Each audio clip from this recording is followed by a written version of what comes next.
Assalamualaikum warahmatullahi wabarakatuh. Perkenalkan, nama saya Nisa Robania. Di sini saya ingin memperjelaskan tentang masuknya Islam ke Indonesia melalui 3 teori yang sering dijelaskan dalam sejarah, yaitu 1. Teori Gujarat, yang kedua teori Persia, dan yang ketiga teori Mekah. Pendahuluan Islam masuk Indonesia sejak abad ke-7 hingga ke-13 Masehi melalui jalur perdagangan internasional.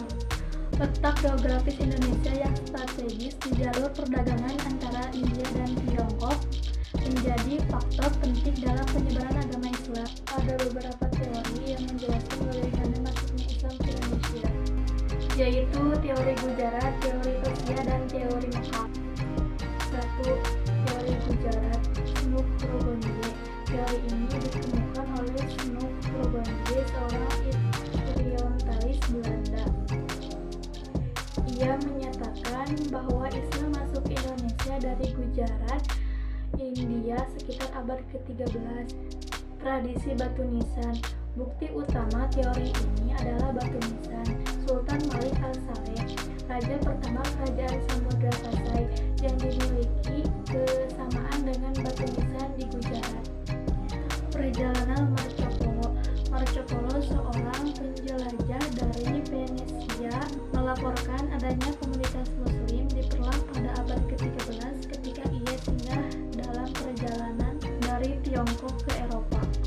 Yang kedua, teori Persia, Husain Jajanimrat. Teori ini dikemukakan oleh Husain Jajanimrat yang menyatakan bahwa Islam masuk ke Indonesia melalui perdagangan dari Persia Iran.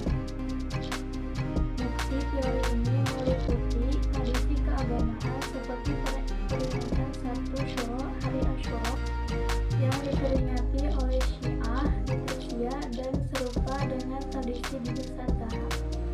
Pengaruh ajaran tasyawuf yang berkembang di Indonesia sejalan dengan ajaran Syiah dan Persia. Syekh Siti Jenar adalah tokoh terkenal dalam aliran tasyawuf, dipengaruhi oleh Sufisme dan Persia. Dan yang ketiga, Buya Hamka. Teori ini menyatakan bahwa Islam masuk langsung dari Mekah, Arab Saudi sejak abad ke-7 Masehi. Teori ini memperkuat oleh Buya Hamka, yang menyebutkan bahwa ajaran Islam yang disampaikan di Indonesia bercorak mazhab Syafi'i yang berupa mazhab dominan di Timur Tengah. Gelar Al-Malik digunakan oleh raja-raja di Samudra Pasai yang menandakan pengaruh langsung dari Timur Tengah.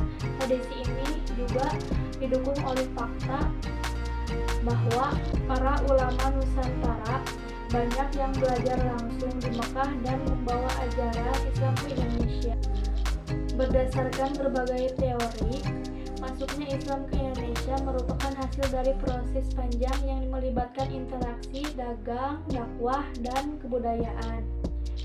Setiap teori memberikan kontribusi untuk memahami sejarah penyebaran Islam yang kaya dan beragam di Nusantara.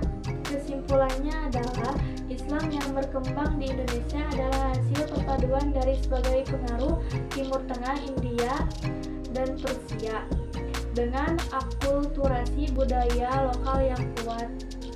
Demikian penjelasan saya tentang masuknya Islam ke Indonesia. Semoga bermanfaat dan bisa menambahkan wawasan kalian. Terima kasih.